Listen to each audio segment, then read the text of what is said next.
In 200 AD, Saint Clement of Alexandria wrote his book, the Stromata. In it he writes, "The mysteries of the faith are not to be divulged to all. It is requisite to hide in a mystery the wisdom spoken, which the Son of God taught."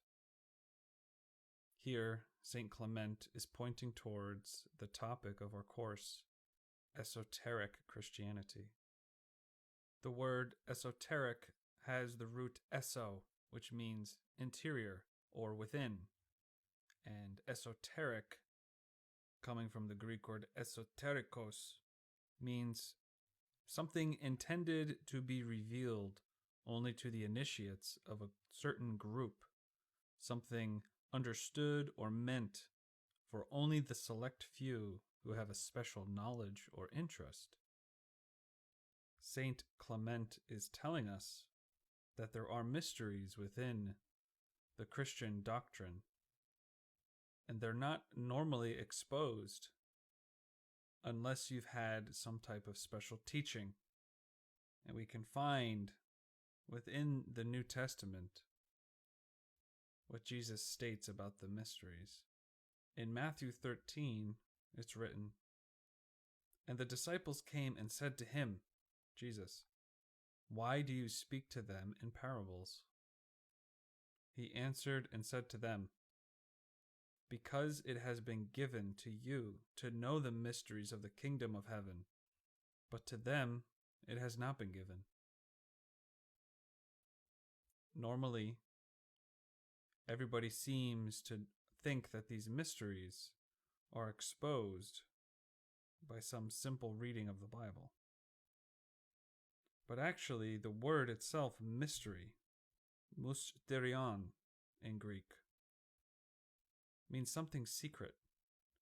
Mystery means something of which initiation is necessary, something related to a secret doctrine.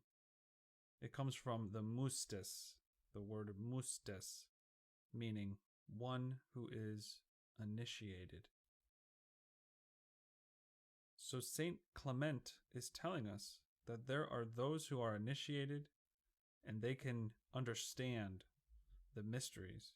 And Jesus is saying that there are some who are initiated into his teachings and they understand the mysteries.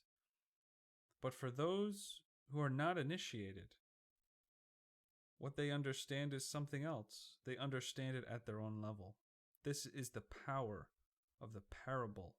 In fact, the full quote of Saint Clement is as follows: "The mysteries of the faith are not to be divulged to all. But since this tradition is not published alone for him who perceives the magnificence of the world, it is requisite therefore to hide in a mystery the wisdom spoken, which the Son of God taught." In other words, there are different types of people, some who are ready, some who perceive the true magnificence of the world. This is him alluding to the initiates, those who are initiated into that mystery, into understanding the esoteric Christianity. And for those who are not ready, they understand a lesser teaching, a teaching that is more appropriate for them. If we go to the Old Testament, which of course is the Torah, the first 5 books of the Old Testament is the Torah of Judaism. The mystical commentary of the Zohar writes, "All matters in the Torah are of a superior nature and are uppermost secrets.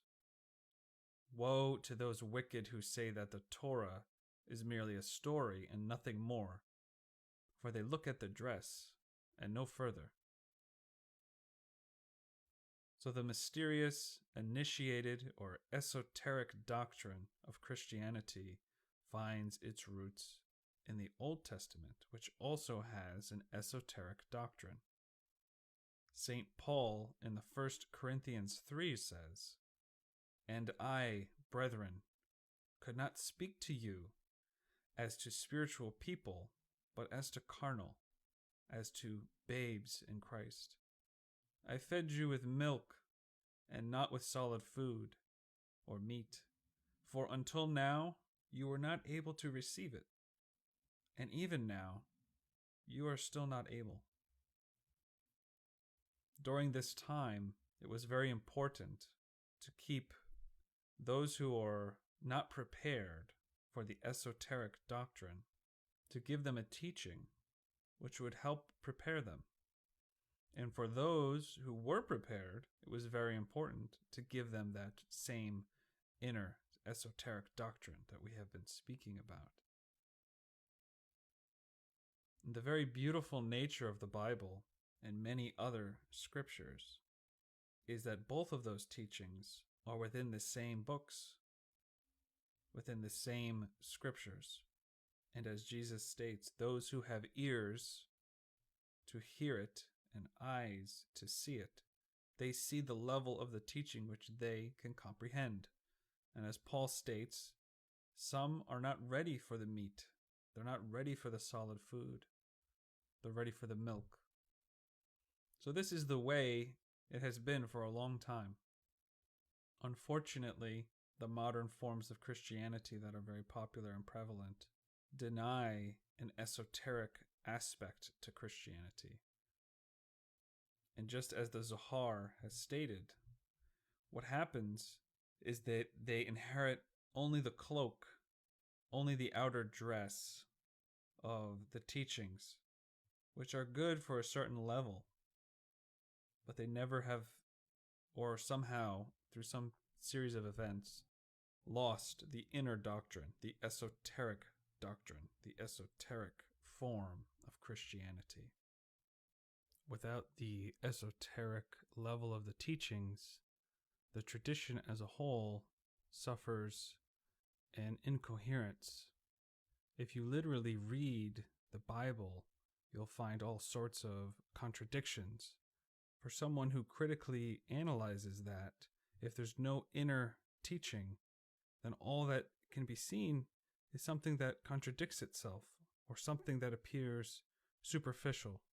And this is a main reason why many people have left their traditional religion, because they only can find the lower level, the milk, and they are ready to receive the solid food, the meat.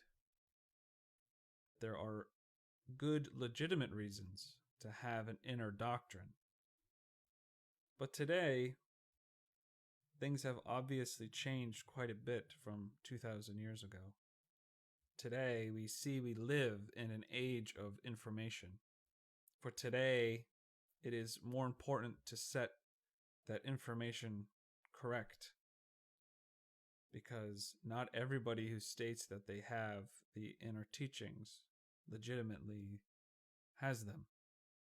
So we need to clarify exactly what this esoteric Christianity is.